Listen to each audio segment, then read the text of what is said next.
Hello students. अब हम अपने साइंस का नेक्स्ट चैप्टर स्टार्ट करेंगे जो है ग्रेविटेशन। और इस वीडियो में हम यूनिवर्सल लॉ ऑफ ग्रेविटेशन के बारे में पढ़ेंगे। तो स्टार्ट करते हैं इस चैप्टर को।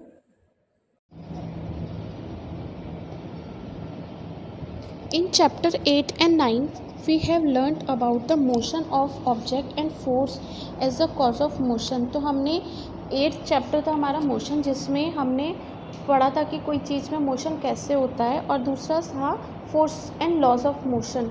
तो उसमें क्या पढ़ा था कि कौन कौन सी हमें फोर्स कैसे लगाते हैं जिससे मोशन में चेंज आ जाए, या कोई स्टेशनरी चीज़ है या स्टेशनरी बॉडी है तो उसमें कैसे वो मोशन में आ जाएगी। We have learned that a force is needed to change the speed or the direction of motion of an object। तो और हमने क्या देखा था, अगर कोई चीज़ मोशन में है तो अगर हम उस पर फोर्स लगा देंगे तो डिपेंड करता है हम कौन सी फोर्स लगाए कि वो उसकी स्पीड बढ़ भी सकती है और घट भी सकती है। अगर हमने ऐसी फोर्स लगा दी तो उसकी स्पीड बढ़ भी सकती है, और हमने अपोजिट फोर्स लगा दी तो इसकी स्पीड घट सकती है। We always observe that the object dropped from a height falls towards the earth। और हमने ये भी ऑब्ज़र्व किया है, अगर हम किसी भी चीज़ को ऊपर से गिराते हैं तो वो सीधे अर्थ की तरफ ही आती है। अर्थ मतलब नीचे की तरफ ही गिरती है। We know that all the planets go around the sun। जितने भी प्लैनेट्स होते हैं वो किसकी तरफ रिवॉल्व होते हैं? सन के चारों तरफ रिवॉल्व होते हैं। The moon goes around the earth। तो मून अर्थ के चारों तरफ घूमता है। The moon goes around the earth। In all these cases there must be some force acting on the object। और इन सब केसेस में क्या है, चाहे कोई भी चीज़ ऊपर से नीचे गिर रही है, कोई चलती हुई चीज़ रुक रही है, या कोई रुकी हुई चीज़ चल रही है, इन सब में क्या हो रहा है, एक फोर्स लग रही है। अगर अर्थ के चारों तरफ मून घूम रहा है तो अर्थ कोई फोर्स है जिसकी वजह से मून उसके चारों तरफ ही घूम रहा है। अर्थ या और प्लैनेट्स मून के चारों तरफ घूम रहे हैं, तो कोई ना कोई तो चीज़ है जो कि उनको अट्रैक्ट कर रही है, कोई ना कोई तो चीज़ है जो कि जिसकी वजह से सन के चारों तरफ ही सारे प्लैनेट्स घूम रहे हैं। The moon goes around the earth। In all these cases there must be some force acting on the object, the planet and on the moon। Isaac Newton could grasp that the same force is responsible for all these। मतलब Isaac Newton ने बोला था कि इन सब चीज़ों के पीछे एक ही फोर्स है। This force is called the gravitational force. और ये कौन सी फोर्स है? ग्रेविटेशनल फोर्स, जिसकी वजह से अर्थ या और प्लैनेट सन के चारों तरफ घूम रहे हैं, जो मून है वो अर्थ के चारों तरफ घूम रहा है। तो इसका मतलब कोई फोर्स है जिसकी वजह से ये इस पे बंधे हुए हैं या इसकी तरफ ही घूम रहे, इसके चारों तरफ ही घूम रहे हैं। In this chapter we shall learn about gravitation and the universal law of gravitation. We shall discuss the motion of object under the influence of gravitation force on the earth. तो अब हम इस चैप्टर में gravitation के बारे में पढ़ेंगे और यूनिवर्सल लॉ ऑफ ग्रेविटेशन क्या होता है उसके बारे में पढ़ेंगे। We shall study how the weight of the body. हम एक मास और वेट पढ़ेंगे कि मास क्या होता है और एक वेट क्या होता है। अभी तक हमें ये पता था मास और वेट एक सी चीज़ें होती हैं, लेकिन मास एक अलग चीज़ होती है, वेट एक अलग चीज़ होती है। हमें इस चैप्टर में उसके बारे में भी पढ़ना है। अब सबसे पहले स्टार्ट करते हैं gravitation. We know that the moon goes around the earth. Moon जो है वो कहाँ घूम रहा है? अर्थ के चारों तरफ ही चक्कर लगाता रहता है। An object when thrown upward. अगर हम किसी भी चीज़ को, एक बॉल को भी मैं ऊपर फेंकती हूँ तो क्या होता है, थोड़ी हाइट के पास जाती है, वहाँ पर रुकती है और फिर वो डाउन आ जाती है। An object when thrown upward reaches a certain height and then falls downward. और फिर वो क्या है, नीचे आ जाता है। It is said that when Newton was sitting under a tree. ऐसा हुआ था कि न्यूटन एक पेड़ के नीचे बैठा था। एन एप्पल, उसके ऊपर एक एप्पल आके गिर गया। The fall of the Apple made the Newton start thinking. Newton ने ये सोचा कि एप्पल मेरे ऊपर ही आकर क्यों गिरा, ये इधर उधर कहीं भी जा सकता था। लाइक ये फ्लोर है तो ये यहाँ पर ट्री बना हुआ है, इसके यहाँ पर न्यूटन बैठा है, तो एप्पल इधर ही क्यों गिरा, कहीं भी जा सकता था गिरने के लिए, तो ये न्यूटन के ऊपर ही क्यों गिरा। अब उसने यहाँ से सोचना स्टार्ट कर दिया।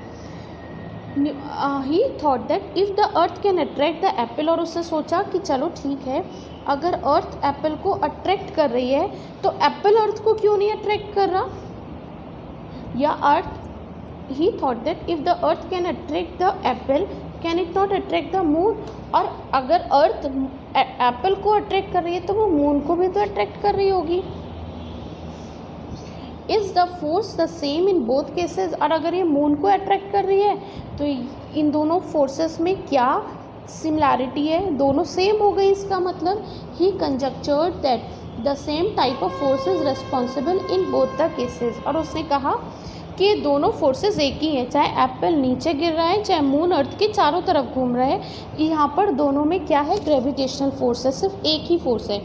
He argued that at each point of its orbit the moon falls towards the earth instead of going off in a straight line, मतलब अर्थ मून जो है स्ट्रेट लाइन में जाने की बजाय वो अर्थ की तरफ ही आ रहा है। अगर ये अर्थ है और ये मून स्ट्रेट जाने की बजाय वो क्या कर रहा है, इस पाथ पर आ रहा है। So it must be attracted by the earth, और इसको अर्थ की तरफ अट्रैक्ट हुआ होगा, और ये अर्थ की तरफ अट्रैक्ट हुआ होगा। But we do not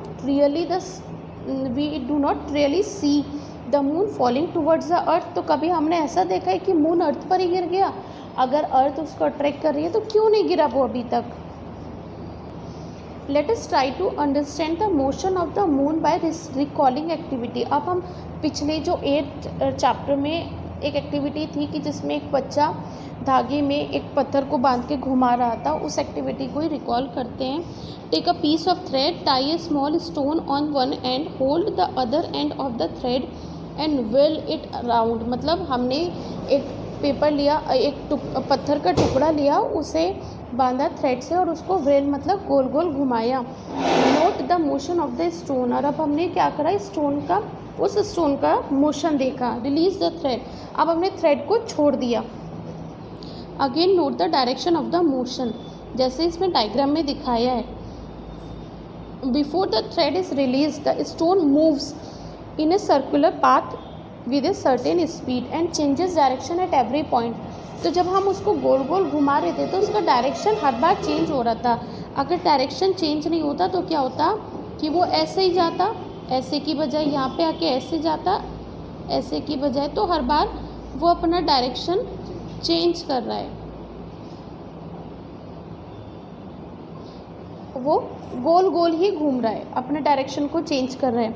the change in direction involves change in velocity और एक्सीलरेशन, और जब डायरेक्शन में चेंज होता है तो वेलोसिटी में चेंज होता है, क्योंकि वेलोसिटी वेक्टर क्वांटिटी होती है और उसमें डायरेक्शन मैटर करता है। डायरेक्शन चेंज हो रहा है तो उसका वेलोसिटी चेंज हो रही है, और अगर वेलोसिटी चेंज हो रही है तो एक्सीलरेशन तो चेंज होगा ही होगा, क्योंकि acceleration is the change in velocity upon time.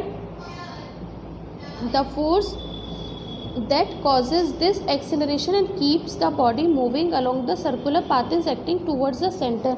अब ये जो देखो लिखा है फिर इसमें, the force that cause this acceleration and keeps the body moving along the circular path is acting towards the center। अब क्या होता है, जब वो स्टोन घूम रहा था तो वो अर्थ की तरफ, the force that caused this acceleration and keeps the body moving along a circular path is acting towards the center।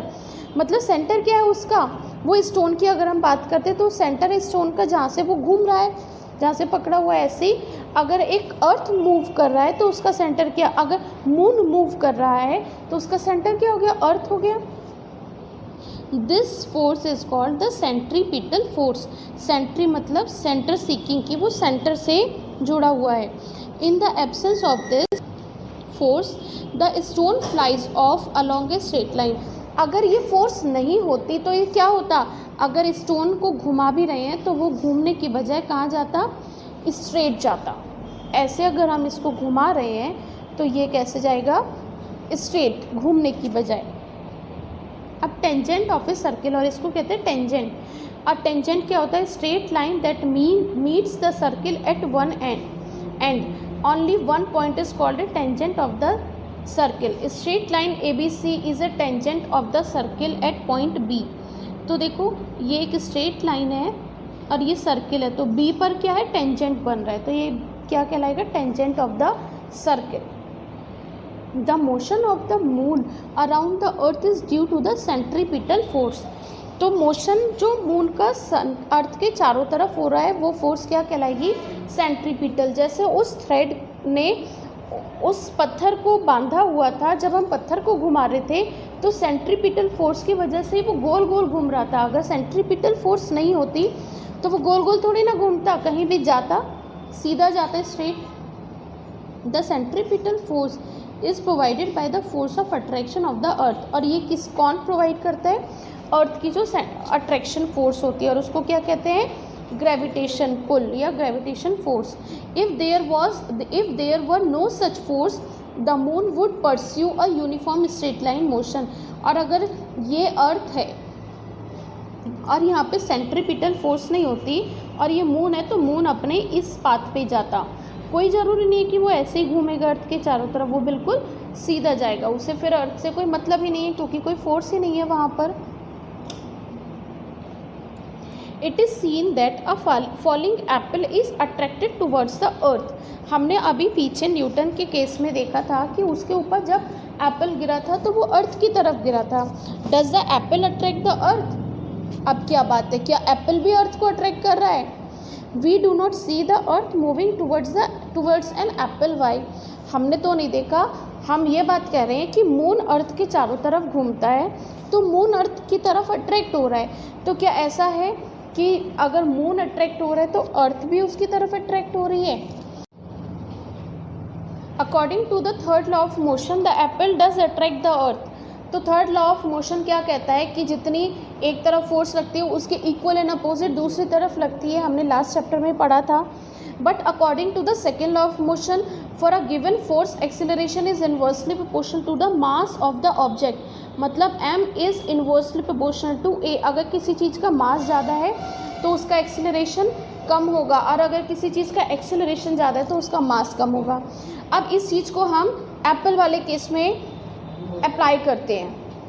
Apple अर्थ की तरफ अट्रैक्ट हो रहा था, तो थर्ड लॉ ऑफ मोशन के हिसाब से एप्पल ने मतलब अर्थ ने एप्पल की तरफ एक फोर्स लगाई, तो इसके अकॉर्डिंग एप्पल ने भी अर्थ की तरफ एक फोर्स लगाई। तो फोर्स तो इक्वल है, लेकिन अब एक्सेलरेशन किसका ज़्यादा होगा, जिसका मास कम है। एप्पल का मास कम है इसलिए एप्पल नीचे की तरफ आ गया, लेकिन अर्थ का मास बहुत ज़्यादा है इसीलिए अर्थ एप्पल की तरफ अट्रैक्ट तो होती है लेकिन हमें मूव करती हुई नहीं दिखती है। But according to the second law of motion for a given force acceleration is inversely proportional to the mass of an object. Acceleration mass के अपोजिट होता है। The mass of an apple is negligible small compare to that of the earth. तो apple तो इतना सा है और अर्थ तो बहुत बड़ी है, तो एप्पल का मास बहुत कम है इसलिए वो अर्थ की तरफ अट्रैक्ट होता हुआ दिख जाता है, लेकिन अर्थ का मास इतना ज़्यादा होता है कि वो एप्पल की तरफ अट्रैक्ट होती हुई नहीं लगती। So we do not see the earth moving towards the apple, और इसीलिए हमें ऐसा लगता ही नहीं है कि अर्थ भी एप्पल की तरफ मूव हो रही है। Extend the same argument for why the earth does not move towards the moon. अब यही चीज़ हमें समझ में आ जाए कि मून छोटा है और अर्थ बड़ी है, इसलिए हमें मून तो मूव होता हुआ दिखता है या मून तो अर्थ की तरफ अट्रैक्ट होता हुआ दिखता है, लेकिन अर्थ मून की तरफ अट्रैक्ट होती हुई नहीं दिखती because of mass. In our solar system, all the planets go around the sun. By arguing the same way, we can say that there exists a force between the sun and the planet. और ऐसा होता है, सन में और planet में एक force होती है जिसकी वजह से प्लैनेट सन के चारों तरफ घूमते हैं, लेकिन सन का मास बहुत ज़्यादा होता है। From the above fact Newton concluded that not only does the earth attract an apple and the moon but all objects in the universe attract each other. लेकिन ऐसा नहीं होता कि सिर्फ अर्थ ही, एप्पल ही अर्थ की तरफ अट्रैक्ट हो। Everything in this world, in this universe attract towards the अर्थ। कुछ भी चीज़ है वो एक दूसरे की तरफ अट्रैक्ट होती है। कोई एप्पल है, कोई टेबल है, कोई कुछ भी चीज़ है वो अट्रैक्ट होती हैं, बट इट डिपेंड्स ऑन मास। जिसका मास ज़्यादा है वो मूव होती हुई नहीं दिखती, जिसका मास कम है वो मूव होती हुई दिखती है। दिस फोर्स ऑफ अट्रैक्शन, और जिस फोर्स से ये अट्रैक्ट होते हैं इसको कहते हैं force of attraction between object is called gravitational force. अब आ गई समझ में व्हाट इज ग्रेविटेशनल फोर्स। जब भी कोई ऑब्जेक्ट दूसरे मतलब कोई भी चीज़ है या फिर अर्थ की तरफ अट्रैक्ट हो रहा है तो वो क्या कहलाएगा, ग्रेविटेशनल फोर्स कहलाएगा। अब आते हैं यूनिवर्सल लॉ ऑफ ग्रेविटेशन। इससे बहुत सारे क्वेश्चंस बनते हैं। आ जाता है what is universal law of gravitation. Every object in the universe attract every other object with a force which is proportional to the product of their masses. कोई भी चीज़ है, every object in the universe attract every other object, मतलब इस universe में हर object दूसरे object की तरफ अट्रैक्ट होता है। लाइक एक ये है, एक ये है, ये दो ऑब्जेक्ट हैं तो ये इसकी तरफ अट्रैक्ट होगा और ये इसकी तरफ अट्रैक्ट होगा। Every other object with a force which is proportional to the product of their masses. अब proportional to the product of their mass मतलब इसका m1 है, इसका m2 है, तो ये फोर्स कितनी हो गई, m1 m2। प्रोडक्ट किसको कहते हैं, मल्टीप्लिकेशन को। तो यही बात इन्होंने यहाँ पर कही है। Every object in the universe attract every other object with a force which is proportional to the product of their masses and inversely proportional to the square of the distance। Inversely जैसे जैसे distance इनके बीच की बढ़ाते जाएंगे इनकी force भी कम होती चली जाएगी। कोई दो चीज़ जितनी पास हैं उनमें अट्रैक्शन ज़्यादा है, कोई दो चीज़ जितनी दूर होती जाएंगी उनमें अट्रैक्शन बढ़ता चला जाएगा, कम होता चला जाएगा। अब देखो एक ये A है और एक ये B है, ठीक है। इसका मास m है, इसका मास m2 है, यहाँ पे है। तो स्क्वायर ऑफ द डिस्टेंस क्यों लिखा है, स्क्वायर, क्योंकि इसको हम मिड पॉइंट ले लेते हैं। तो इसकी डिस्टेंस हो गई d और इसकी हो गई d, तो दोनों की टोटल डिस्टेंस एक दूसरे से कितनी हो गई, d स्क्वायर हो गई। इसलिए यहाँ पे स्क्वायर ऑफ देयर डिस्टेंसेस बोला है। The force is along the line joining the centre of two objects. तो यहाँ पे डायग्राम दिख रहा होगा, ये देखो, ये इन्होंने पूरी d ले दी, डिपेंड करता है कैसे भी ले सकते हैं दूसरे के डिस्टेंस को।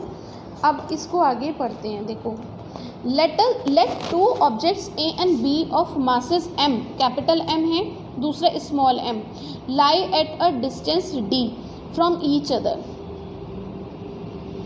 as shown in figure 10.12। let the force of attraction between the two object be F। तो F क्या हो गई, फोर्स हो गई।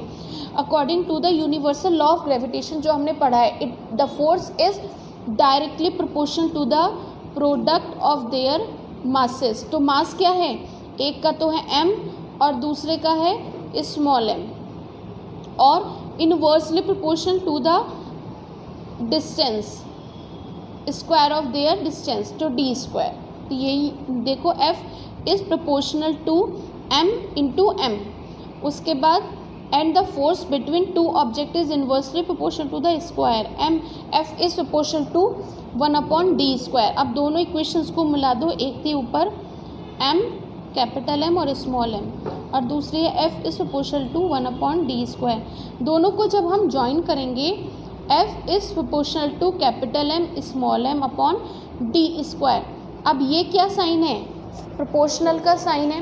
प्रोपोर्शनल का साइन जब हटता है तो क्या लग जाएगा, is equals to g m into m upon d square. तो यहाँ पर F क्या हो गई, ग्रेविटेशन फोर्स हो गई, g क्या हो गया, ग्रेविटेशन कांस्टेंट हो गया, capital M mass of one object, small m mass of second object, d is the distance between both of the objects. इसको कहते हैं यूनिवर्सल लॉ ऑफ ग्रेविटेशन। इससे बहुत सारे न्यूमेरिकल्स आते हैं, इस चैप्टर से बहुत सारे न्यूमेरिकल्स आते हैं इस फॉर्मूले से।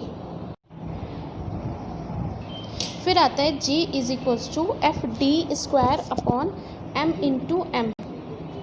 The SI unit of g can be obtained by substituting the units of force, distance and mass in equation 10.5 as newton metre square kg पर kg स्क्वायर। इसको कैसे लिखते हैं, F की वैल्यू होती है न्यूटन, D की होती है मीटर और d स्क्वायर हो गया तो metre square, divided by m की वैल्यू kg, दूसरे m की वैल्यू भी kg, तो इसको हम लिखेंगे g is equal to newton metre square पर kg स्क्वायर, या फिर अगर हम ये वाला साइन हटा देते हैं तो यहाँ पे -2 कर देते हैं, बात एक ही है, ठीक है। आगे चलते, the value of g was found out by Henry Cavendish by using a sensitive balance, the accepted value of g is, अब जो g की वैल्यू आती है 6.673 इंटू 10⁻⁻11 न्यूटन मीटर स्क्वायर पर किलोग्राम स्क्वायर, ये फिक्स्ड वैल्यू है, ये कभी भी चेंज नहीं होती।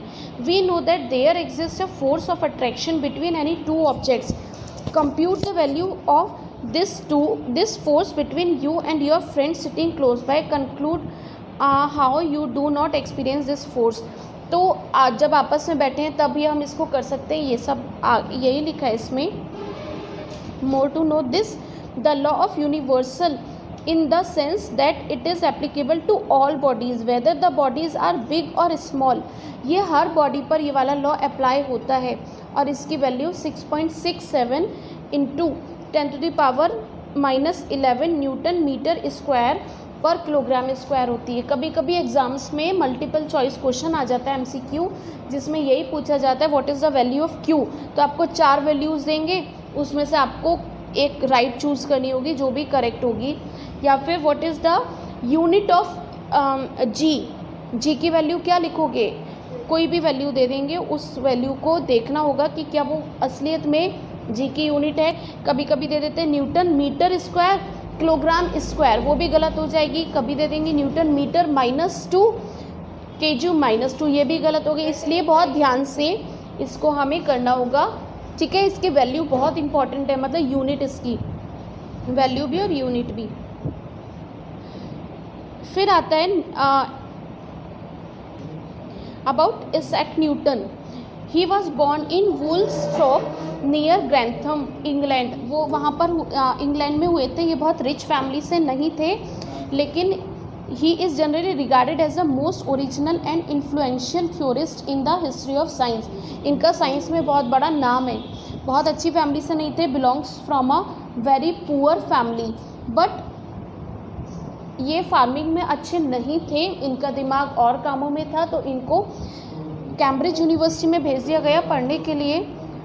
वहाँ पर न्यूटन ने काम किया, लेकिन 1 साल का गैप लिया इन्होंने, क्योंकि कुछ बीमारी, प्लेग समथिंग कुछ फैल गया था, इसलिए उन्होंने वहाँ से ऑफ ले लिया। और 1 साल में उन्होंने बहुत सारे एक्सपेरिमेंट्स करे। और जो हम एक एक्सपेरिमेंट सुनते आ रहे हैं कि न्यूटन के ऊपर एक एप्पल गिरा था, ये एक्सपेरिमेंट भी इनका उसी साल में हुआ था। जैसे इस बार कह दो कि आपका कोविड का ईयर पूरा ब्लॉक हुआ है, इसी तरह से उस टाइम में प्लेग हुआ था, लिखा भी देखो 1665 में। उस टाइम में जब 1 ईयर का पूरा क्लोज हुआ, उस टाइम इन्होंने जितना भी ये सब एक्सप्लोर किया। This incident prompted Newton to explore the possibility of connecting gravity with the force, gravity को force से कैसे connect किया, kept in the moon in its orbit, this led in, और तभी उन्होंने यूनिवर्सल लॉ ऑफ ग्रेविटेशन को भी निकाला था, जो अभी अभी हमने पढ़ा है। उसके बाद उन्होंने कई सारे लॉज भी दिए, जैसे न्यूटन के लॉज ऑफ मोशंस हैं। ही डिज़ाइंड एन एस्ट्रोनॉमिकल टेलीस्कोप, उन्होंने एक टेलीस्कोप भी बनाया जो एस्ट्रोनॉमिकल ऑब्जेक्ट्स होते हैं उनको देखने के लिए, उनकी स्टडी के लिए, उनको ऑब्जर्व करने के लिए। Newton was also a great mathematician. He invented a new branch of mathematics, जिसे कैलकुलस बोलते हैं। कैलकुलस को किसने बनाया था? न्यूटन ने बनाया था। He used it to prove that for objects outside a sphere of uniform density, the sphere behave as a whole of its mass in concentrated of its center। मतलब कि कोई भी चीज़ है वो उसका जो फोर्स होती है वो उसके सेंटर पर ही लगी हुई होती है। उन्होंने साइंस में 3 लॉज दिए थे, और क्या दिया था? यूनिवर्सल लॉ ऑफ ग्रेविटेशन दिया था। यही सब था, इन्होंने बहुत सारा काम किया था। This is all about Newton. अब आता है केपलर्स लॉ। केपलर ने 3 लॉ दिए थे। फर्स्ट लॉ था the orbit of a planet is an ellipse with the sun at one of the foci as shown on the figure given below. In this figure, O is the position of the sun तो मैं ये figure यहीं पर बना देती हूँ और देखो ये एक एलिप्टिकल पाथ है। यहाँ पे ऐसे ऑर्बिट्स, इस तरह से ऑर्बिट्स रोटेट होते हैं अपने सन के चारों तरफ, या ठीक है। लेकिन सन जो है वो एक फोकस पे होता है, मतलब एक फोकस जो होता है उसका सन होता है। ये पहला लॉ था जिसमें ये था कि जो जितने भी प्लैनेट्स होते हैं वो एलिप्टिकल पाथ में घूमते हैं, और वो क्या एलिप्टिकल पाथ कैसा होता है, ओवल टाइप, ठीक है। उसके बाद सेकेंड है the line joining the planet and the sun sweeps equal area in equal interval of time. इसका क्या मतलब है, जैसे ये एक प्लैनेट है और ये रिवॉल्व हो रहा है, ठीक है, यहाँ सन है, ठीक है। सपोज़ ये यहाँ पर तो एस, ये एक तो उसने ये चला, एक उसने ये चला और एक उसने ये चला। मैं कह रही हूँ ये तो एस है, ये ए है, ये बी है, ये है ई एस एफ और ये मैंने कह दिया पी एस क्यू, ठीक है। तो वो प्लैनेट तीन तरफ देख रहा है, तीन तरफ चल रहा है, मतलब एक बार तो वो ए एस बी चल रहा है, फिर ई एस एफ चल रहा है, फिर पी एस क्यू चल रहा है। अब यहाँ पे क्या है, ये प्लैनेट जब सन से दूर है तब भी वो सपोज़ 2 आवर्स में उसने 20 मीटर स्क्वायर की डिस्टेंस कवर करी। उसके बाद ई एस आर में भी उसने 2 आवर्स में 20 मीटर स्क्वायर की डिस्टेंस कवर करी, और यहाँ पर पी एस क्यू में भी 2 आवर्स में उसने 20 मीटर स्क्वायर की डिस्टेंस कवर करी। तो इसका मतलब क्या है कि जब वो सन के पास होता है तब वो ज़्यादा डिस्टेंस कवर करी, हमें लगा ऐसा, लेकिन एरिया इक्वल था। जब वो सन से दूर गया, लाइक यहाँ पर आ गया वो, अब ये सन से दूर यहाँ पर आ गया, तो ये यहाँ पर ज़्यादा डिस्टेंस कवर नहीं करेगा, इक्वल डिस्टेंस कवर करेगा। अगर देखा जाए इसका एरिया और इसका एरिया तो इक्वल होगा। अगर वो सन के पास आता है तो तेज़ी से चलता है, सन से दूर जाता है तो थोड़ा स्लो चलता है, लेकिन ये जो डिस्टेंस पी एस क्यू और ए एस बी ये दोनों इक्वल होंगे। और ऐसे ही हम इसकी बात करते हैं ई एस एफ, यहाँ भी ये जो प्लैनेट है इसने 2 आवर्स में 20 मीटर स्क्वायर की ही अगर कवर करिए तो करता है ऐसा ही है। प्लैनेट जो है equal distance equal interval of time में कवर करता है। ऐसा नहीं है कि अगर ये सन के पास आ गया तो ये तेज़ी से चल रहा है तो इसने बहुत ज़्यादा एरिया कवर कर लिया जो कि इसके एरिया से ज़्यादा है, नहीं, जितना भी एरिया ये कवर करेगा वो इक्वल होगा। थर्ड है the cube of the mean distance of a planet from the sun is proportional to the square of its square of its orbit period. मतलब अगर वो उसने पीरियड टी स्क्वायर में, उसका पीरियड टी स्क्वायर है तो उसकी जो रेडियस होगी या फिर जो उसने डिस्टेंस कवर करी है वो आर क्यूब होगी। कभी कभी इसको ऐसे भी लिख देते हैं T1 upon T2 both square is equals to R1 cube upon R2 cube. इससे बस इतना ही पूछा जाता है what are the 3 Kepler's law. आपको समझ में आ गए होंगे।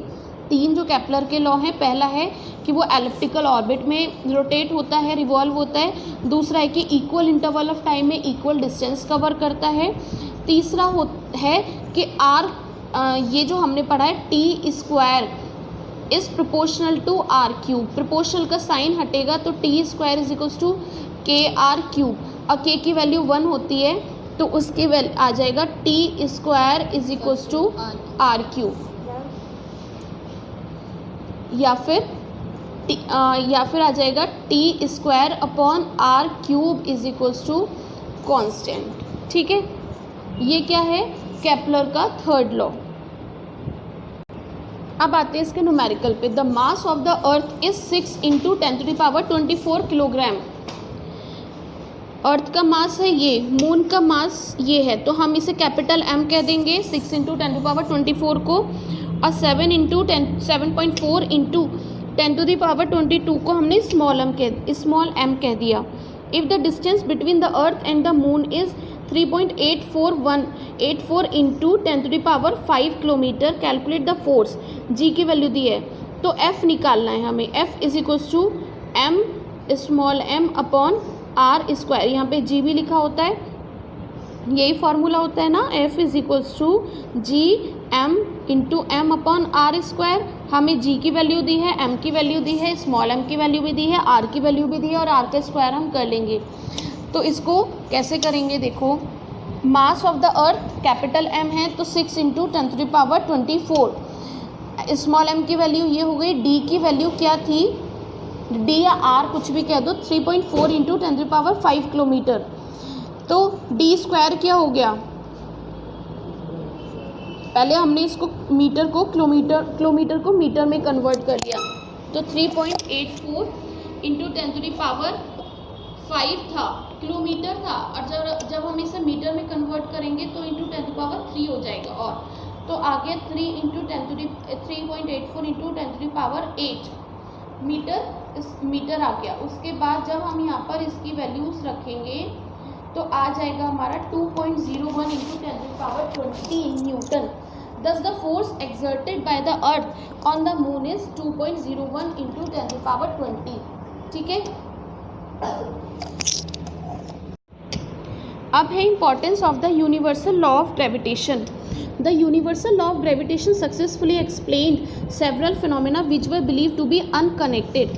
The force that binds us to the earth, हम जो अर्थ पे मतलब हम अर्थ पर खड़े हैं वो किसकी वजह से, ग्रेविटेशन फोर्स की वजह से। इसीलिए तो जब हम यूनिवर्स में जाते हैं वहाँ पे हम ऐसे ही चल पाते हैं क्योंकि वहाँ पे कोई ग्रेविटेशनल फोर्स नहीं होती। The motion of the moon around the earth, moon earth के चारों तरफ घूम रहा है किसकी वजह से, ग्रेविटेशन फोर्स की वजह से। The motion of planet around the sun and the tides due to the moon and the sun, जब सन टाइड्स आते हैं ना समुद्र में, वो इसी की वजह से आते हैं। उसके बाद का हम नेक्स्ट वीडियो में पढ़ेंगे। Thank you so much, bye bye.